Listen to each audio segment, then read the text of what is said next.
Para mí es una excelente oportunidad y agradezco mucho la invitación porque a partir del primer panel se plantearon una serie de asuntos que tienen que ver con mi propia investigación.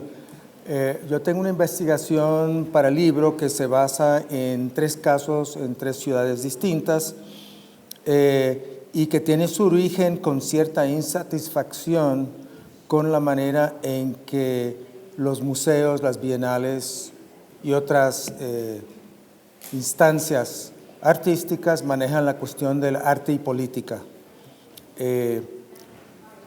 Uno de los problemas y que tiene que ver con uno de los casos, y quizás menciono ya cuáles son los 3 casos: Casa Gallina en México, en el barrio de Santa María la Ribera, el Media Lab Prado en Madrid y el Museo de Arte de Río de Janeiro, con una serie de redes que atraviesan el museo en Río de Janeiro. Esa insatisfacción la había declarado con el mundo del arte Osvaldo Sánchez, que fue quien creó Casa Gallina, que arrancó en el 2013. Él había participado antes en el programa de artes, proyectos de arte Insight, que arranca en el 92 y cuya última edición es en el 2005, y que era una serie de proyectos in situ, por eso se llama Insight, ¿no?, en un corredor de 80 kilómetros entre San Diego y Tijuana. Entonces eran proyectos que los artistas desarrollaban y él siempre aspiró a una mayor incidencia en el arte, que algo que fuera, digamos, que los proyectos fueran tomados por la dinámica del mundo del arte. ¿Qué quiere decir eso? Eso quiere decir la manera en que se promociona el arte a través de las iniciativas, sea en museos o en bienales y ese tipo de proyecto. Todo el glamour que acompaña, es decir, y en el caso de los artistas que participaban en Insight, podríamos decir el uso de participantes para proyectos, siendo los participantes una suerte de utilería para el artista, ¿no? De manera que había cierta limitación para la incidencia de esos proyectos.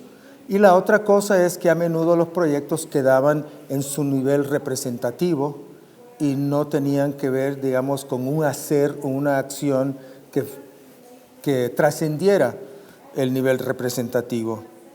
Entonces, él aspiraba a que hubiera una incidencia social, política, etcétera, y fundó la Casa Gallina.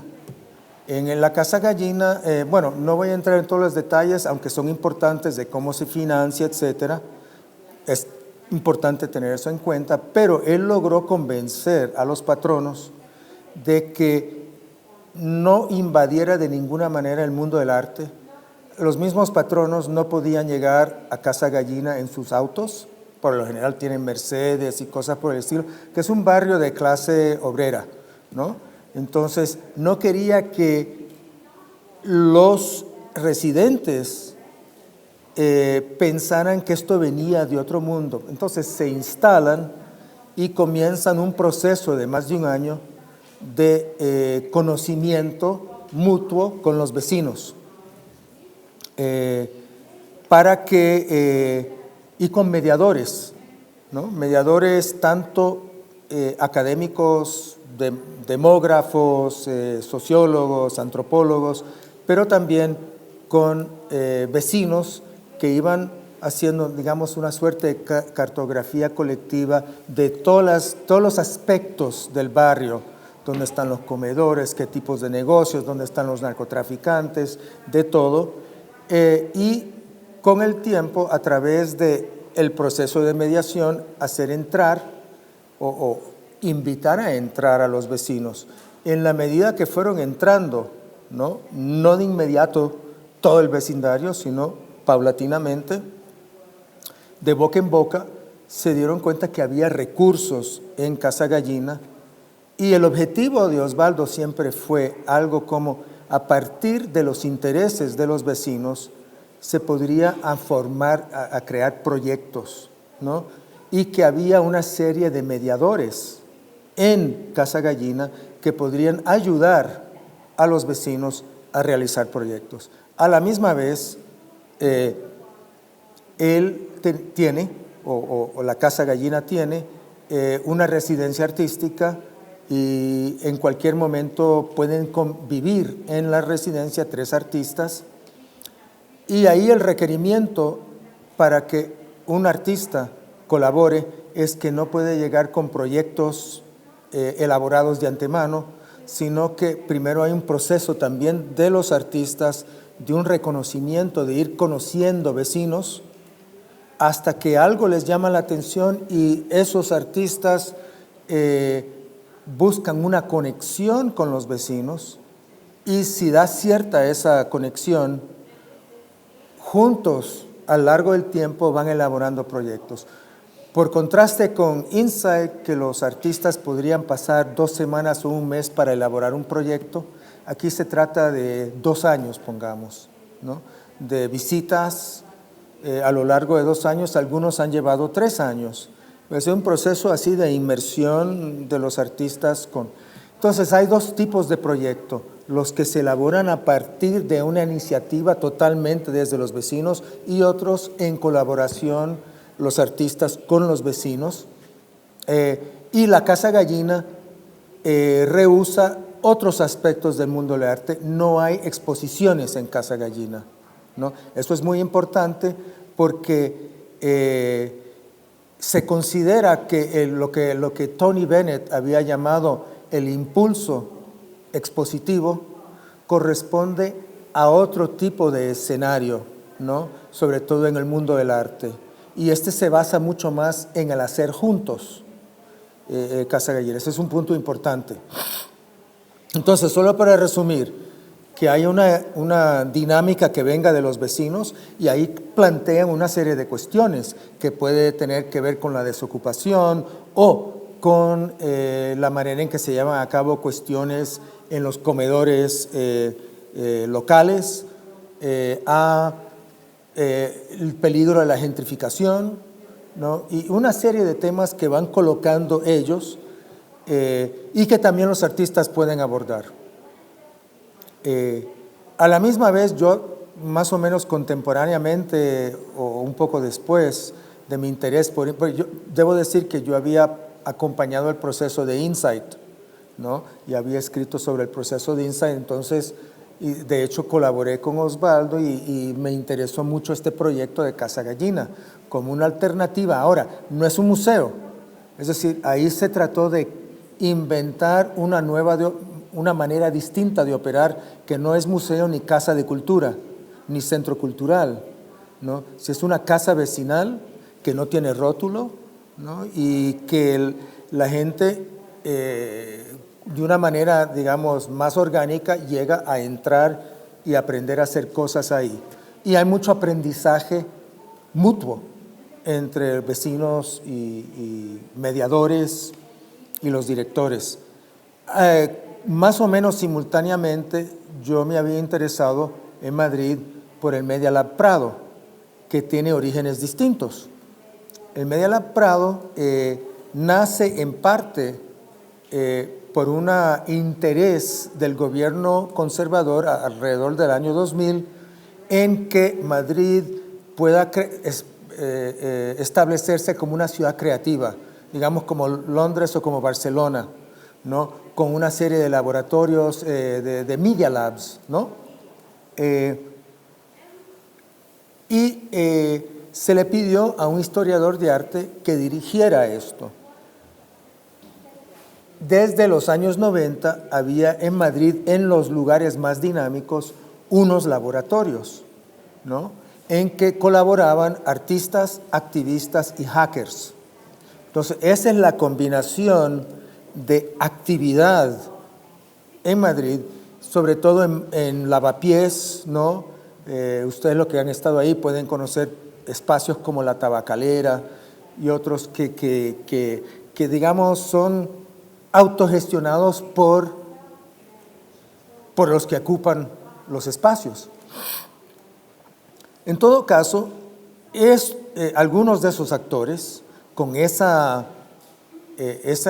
antecedente de colaboración entre artista, activista y hacker, llegan a ocupar el Media Lab, ¿no? Con algunas tensiones con el director, pero el director había pedido autonomía al ayuntamiento para dirigir este espacio y se viene creando una serie de proyectos que también tienen que proponer ciudadanos. Ellos usan las palabras ciudadanos.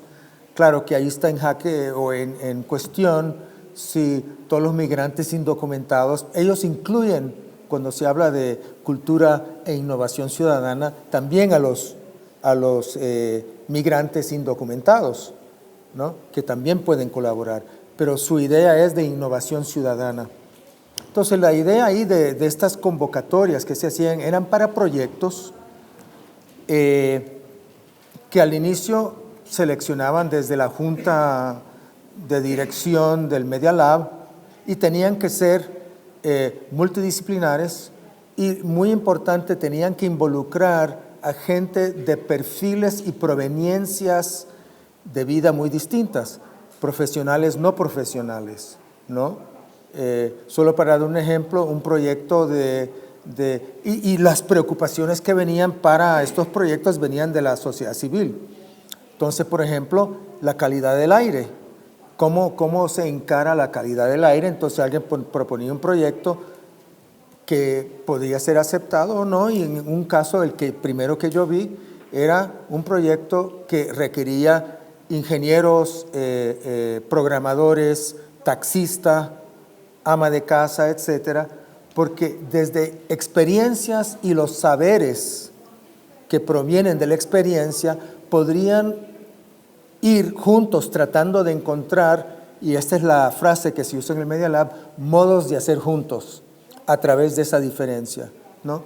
Y esa es una frase tanto en Casa Gallina como en el Media Lab que para ellos rescata o mantiene un impulso del arte, pero no dentro del mundo del arte, ¿no? Es decir, encontrar, inventar, descubrir modos de hacer juntos, ¿no? Solo que, y claro, en muchos casos también había artistas, en el caso del Media Lab, colaborando, pero no dirigiendo el proyecto, sino horizontalmente colaborando con el taxista o la ama de casa o quien sea para elaborar el proyecto. Yo participé en uno recién, ahora en julio, en que había un niño de 8 años que estaba dirigiéndonos en muchas cosas, ¿no? Porque también son proyectos que intentan ser intergeneracionales, lo cual es muy inusual, ¿no?, en las instituciones. Inclusive en el Media Lab, porque los mediadores todos tienen entre 30 y 40 años, los mediadores, ¿no? Pero hay una tentativa de que los proyectos sean intergeneracionales. Hay mucho esfuerzo. Bueno, en Casa Gallina hay todo un proyecto de cartografía del territorio para entender bien cómo operar en ese territorio. El Media Lab está en un punto intermedio no sé si se llama el Museum Mile de Madrid, pero es entre el Museo del Prado y el Reina Sofía, ¿no? Entonces es un lugar, digamos, de lujo, no está emplazado como en el caso de Casa Gallina en un barrio obrero, pero hubo muchas tentativas porque muchos de los activistas, hackers y artistas que habían colaborado en los laboratorios transitan por ahí, y luego muchos otros proyectos que transitan por ahí. Y también últimamente, bueno, en los últimos 3 o 4 años, se inventó otro proyecto llamado Experimenta Distrito. Es decir, que ese modus operandi del Media Lab fue estableciéndose en Moratalaz, en Villaverde, una serie de otros barrios, ¿no? Entonces, es algo que se expande y que se territorializa en otros lugares. A la misma vez, el Media Lab ha tenido cierto protagonismo en redes internacionales que llevan a cabo este tipo de proyectos, sobre todo proyectos que son de tipo más, que usan las herramientas digitales para cuestiones de innovación ciudadana, ¿no? Participación ciudadana. Entonces ahí, por ejemplo, hay una red de laboratorios de innovación ciudadana en América Latina y en España y en Portugal, que se inició con, digamos, el impulso o es una palabra fea, el tutelaje del Media Lab, pero que ese tutelaje desapareció y que más o menos se ha institucionalizado en la CEGIB. De la misma manera que sabemos que hay ibermuseos, ibermúsica, etcétera, hay una plataforma de innovación ciudadana donde están todos los laboratorios y ese aspecto de participación ciudadana se ha expandido a muchos lugares. Ese es el caso del Media Lab Prado. Hay mucho más que decir, pero no hay tiempo. A la misma vez, yo llevo a cabo investigación y colaboración con redes, sobre todo en las favelas de Río de Janeiro y sobre todo de jóvenes, que buscan no solo acceso. La idea de inclusión y acceso es una idea, digamos, muy parcial. Ellos lo que buscan es una suerte de incidencia en la ciudad que es negada, sobre todo a los jóvenes negros de las favelas.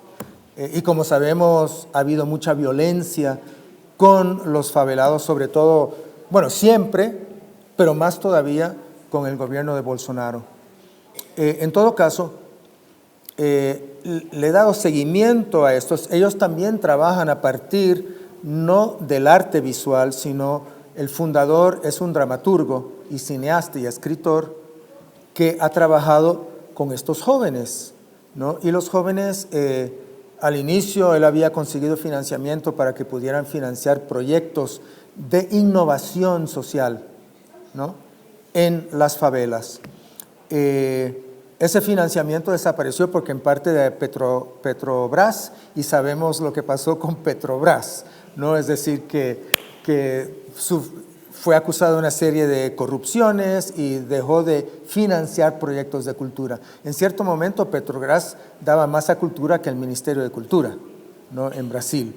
Bueno, en todo caso, ellos entonces buscaron otras maneras de financiarse y ahí donde entra en juego, junto con otras iniciativas en Río de Janeiro, la mayoría con gente de favelas, es el Museo de Arte de Río, que desde sus inicios, y aquí esto es una cuestión interesante para los museos, en los inicios del MAR, Museo de Arte de Río, fue un proyecto para la revitalización del área portuaria, ¿no? Del Puerto Maravilla en Río de Janeiro, donde está el mar, pero también el Museo del Mañana, que parece un cangrejo que se tira al mar. No sé si lo han visto, ¿no? Entonces, ahí fueron desplazados muchos habitantes de algunos morros y otros lugares para este proyecto de de elitización, etcétera, en Puerto Maravilla. En algunos casos, los vecinos que fueron desahuciados se establecieron en redes. Bueno, el primer director que algunos de ustedes deben conocer, Pablo Herkenhoff, ¿no? Decidió que el museo no podía ocultar sus orígenes y entonces estableció un proyecto central en el museo de trabajar con los vecinos, ¿no? Entonces hay un proyecto de vecinos del mar que no solo atraviesan y tienen debates y se organizan dentro del museo, sino que además intervienen en las exposiciones. Por ejemplo, exposición sobre el samba, no sé si vieron la exposición de samba, pero ahí o las tías de samba o las que crean la vestimenta son parte no, digamos, de solo de expositiva, sino de gente que ha trabajado en carnaval o en otros aspectos de samba y que son parte de la gente que habla y debate dentro de los espacios, ¿no? Entonces, el grupo de jóvenes con quien trabajo, que se llama la Agencia de Redes de Juventud para la Juventud. Transita por el museo otra iniciativa que es la la Universidad de las Quebradas, es decir, las quebradas son las favelas, ¿no? También transita por ahí, entonces se ha convertido en un espacio muy abierto, ¿no? Y también lo que está en juego aquí es que es un museo de la ciudad, el alcalde es un evangélico que ya prohibió una exposición que quería hacer el MAR sobre queer, ¿no? Y tuvieron que desplazarlo al Parque Lage, porque no se pudo hacer ahí. Entonces, ese museo está en un momento de mucho activismo y a la misma vez de negociación. Y lo importante para mí de esta cuestión de la negociación es la capacidad que pueden tener los directores de iniciativas que no son museos o los que son museos. Y la palabra que yo uso para eso es una palabra que quizás venga del sector de los hackers, porque de lo que se habla ahí en el MAR es de hackear el MAR. Es decir, ¿cómo puede uno hackear un museo? No, todo el mundo sabe lo que quiere, bueno, me imagino, aquí la mayoría de ustedes son jóvenes, ¿no? Y los jóvenes, es tomar algo y usarlo, ¿no? Como viene de la cultura hacker. Entonces, lo que yo veo, y aquí concluyo en esta parte, lo que yo veo en estas iniciativas que van para el libro, que se llama Descubrimiento Colaborativo, ¿no? Que tiene que ver con el aspecto heurístico, que para mí es un aspecto importante del arte, pero también donde se cruza arte e innovación social, es justamente fundar iniciativas distintas que de por sí ya están fuera del mundo del arte, o hackear instituciones ya creadas dentro del mundo del arte, pero que pueden ser porosas. Y claro, ahí uno tiene que depender de las habilidades de los directores y gestores, ¿no? De hecho, el MAR ya se deshizo de una de las personas que dirigía Vecinos del Mar, ¿no? Entonces, pero hay lo interesante ahí es la porosidad que puede hacer la institución a las presiones, a las manifestaciones de los vecinos, ¿no? En el caso del MAR. Los otros nacen ya sin los problemas del MAR, ¿no? Porque un museo tiene patronos, directores, financiadores, etcétera, y todo eso hay que negociarlo, ¿no? Las otras instituciones vienen un poquito, las otras iniciativas ven un poquito más orientadas a la innovación, ¿no? Entonces, con eso termino y podemos conversar. George, ¿qué tiene que ver con este cierre que hablas de la innovación social? Porque también creo que innovación social es un término que se usa mucho como en toda la parte, o sea, todo el trabajo que se hace, por ejemplo, desde industrias culturales. Claro. Y yo sé que tú lo usas en otro sentido, más en un sentido de… alguna vez leí que escribías como que estos laboratorios de innovación social o estos casos de estudio que pones sobre la mesa tienen que ver más como con ser semilleros de solidaridad o de procomún. Entonces me gustaría ver si podías ahondar un poco más en eso, en esa idea de innovación, de heurística, porque creo que es interesante que tú lo usas de otro modo muy distinto al que se usa en contextos neoliberales. Bueno, agradezco la pregunta porque puedo también establecer otro punto que también mencionaste la palabra, es decir, hay dos cosas que se establecen en este tipo de colaboración cuando gente muy distinta puede llegar a colaborar en proyectos, es crear una sociabilidad donde no la había, ¿no? Entonces, una cuestión es una sociabilidad y la otra cuestión del laboratorio, del Media Lab o de la Casa Gallina o del MAR, es que son proyectos cuyos aspectos activistas justamente van en contra de las gentrificaciones que se producen en las industrias, en las ciudades creativas, como en el caso del MAR, que es evidente, ¿no?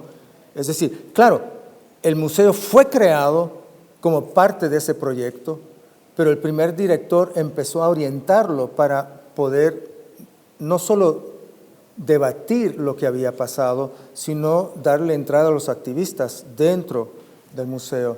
Lo mismo con el Media Lab Prado, ¿no? El Media Lab Prado fue ese proyecto en que se pensaba que Madrid podría ser un punto de ciudades creativas, pero tomó otra dirección. Entonces, por eso quizás es que la red no se llama innovación social, sino innovación ciudadana. Yo siempre he tenido ese problema porque hay mucha gente que no es ciudadana y uno tiene que tener en cuenta eso. Mucha gente habla de vecinos, residentes, habitantes, etcétera, de los que son los que intervienen en estos proyectos, ¿no? Pero creo que lo importante aquí es una idea de que se puedan crear sociabilidades. Hay ciertos límites también, ¿no? Que en este momento de redacción del libro estoy pensando más en esos límites.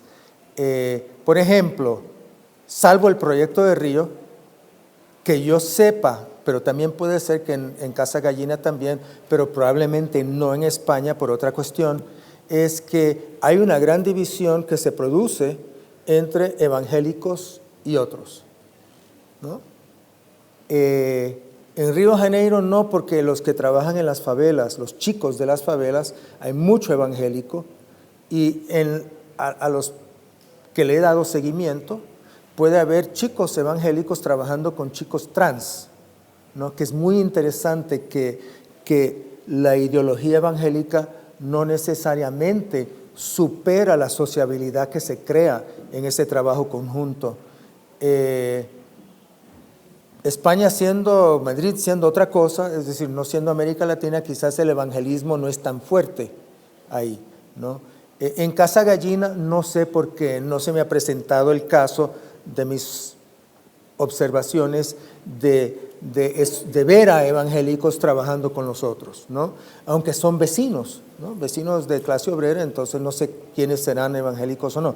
Pero eso se me hizo evidente en Río de Janeiro, que puede haber sociabilidades creadas en este trabajo conjunto dirigiéndose a asuntos que tienen que ver con los barrios, con el territorio, que la gente tiene que trabajar conjuntamente para dirigirse a eso, no siempre de una manera instrumental. Y ahí viene la cuestión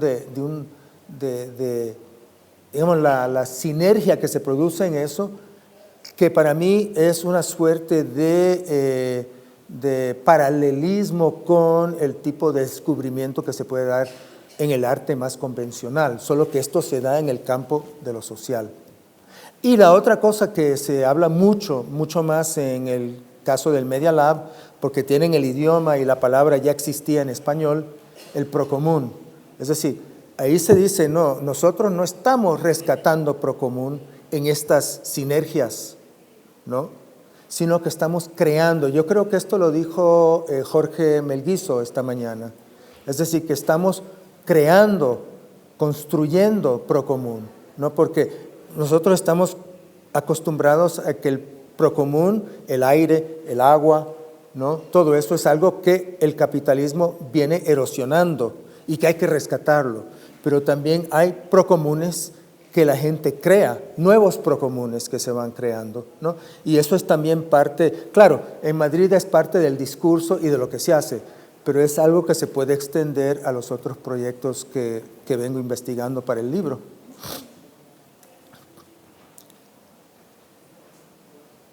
Sí. Dentro de las instituciones más tradicionales, digamos, los proyectos que empiezan desde cero por fuera, ¿qué tan importante es? Perdón, alguien dijo algo y no te oí. ¿Qué tan importante?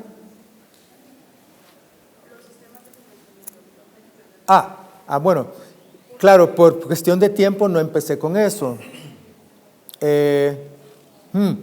La cuestión del financiamiento es muy importante, en dos sentidos. Un sentido es el blanqueado de las empresas, es decir, empresas petroleras que tienen exposiciones sobre medio ambiente, eso es, hay muchas. Empresas que están involucradas en la corrupción, que también hacen este trabajo, pongámoslo social, o por su responsabilidad social empresarial, o con museos o lo que sea. Lo otro tiene que ver con la precariedad de algunos proyectos. El Media Lab Prado en 2013, creo que fue el 2013, casi fue privatizado el espacio, cedido o vendido a Telefónica.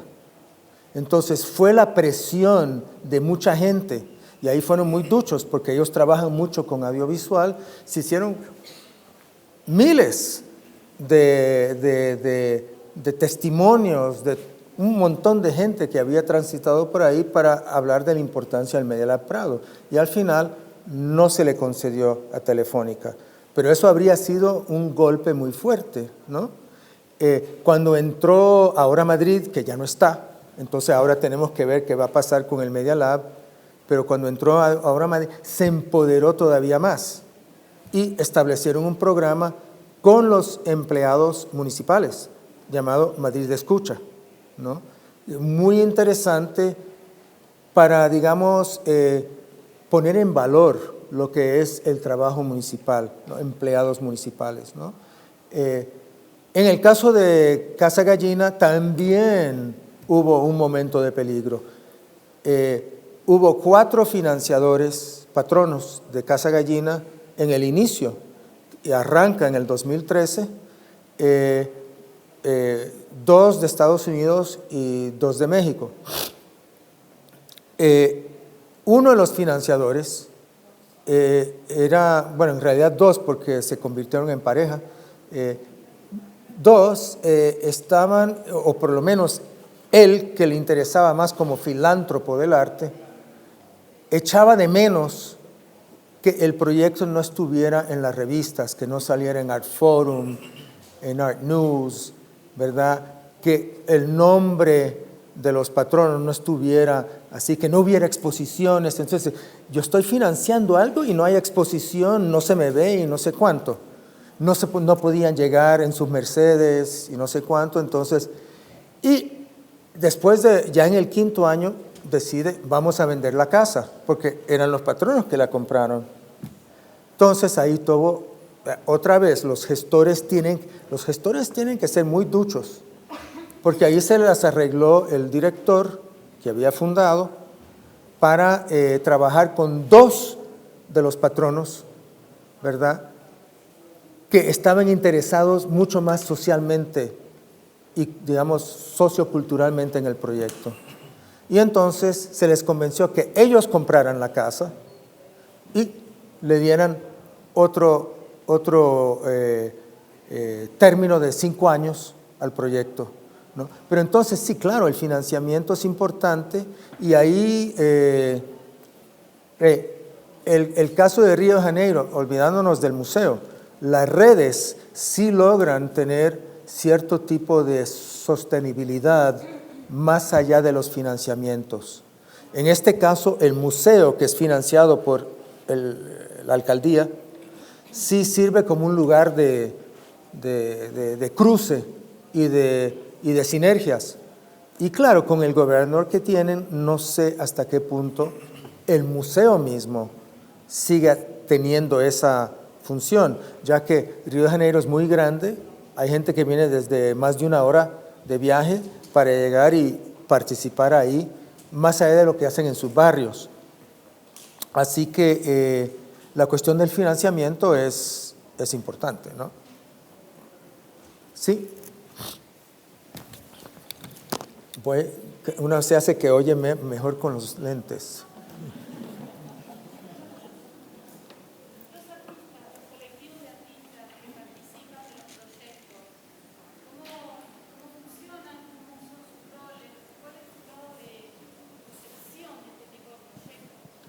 Bueno,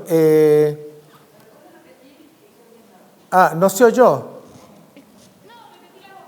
Bueno, ¿cómo es que los colectivos de artistas o los artistas individuales tienen un lugar en estos proyectos? Bueno, en Casa Gallina están las residencias que yo mencioné, y los artistas, luego de bastante tiempo de ir conociendo, se involucran con vecinos y juntos van elaborando un proyecto. Hay ciertas reglas de juego. El artista no puede ser el protagonista de un proyecto, sino que tiene que ser colegiado con los vecinos. Aunque no todos los proyectos tienen presencia de artista, porque otros vienen desde los vecinos, ¿no? Y que luego pueden pedir la colaboración, no necesariamente de artistas visuales, pongamos de teatro, de video, lo que sea, ¿no? En el caso del Media Lab, muchos de los proyectos tienen presencia de artista, ¿no? Que colaboran en estos proyectos. Y hay algunos proyectos que son más artísticos. Por ejemplo, uno de los mediadores. Los mediadores en el Media Lab tienen 50% de tiempo para elaborar sus propios proyectos y 50% de tiempo para ser mediadores con la gente que viene al Media Lab. Entonces, uno de los proyectos es interesante, que se puede elaborar con vecinos, que tiene que ver, por ejemplo, procesos artísticos con discapacitados. Y aquí termino, por ejemplo, música con sordos, digamos, cuestiones visuales con ciegos, es decir, que hay experimentación. Lo que caracterizan las distintas iniciativas es que lo que es más importante es la experimentación, pero una experimentación que tiene que ver con necesidades y asuntos de los vecinos mismos, ¿no? No son traídos de otro lugar para exponerse en un museo. Y se me acabó el tiempo. ¿Sí?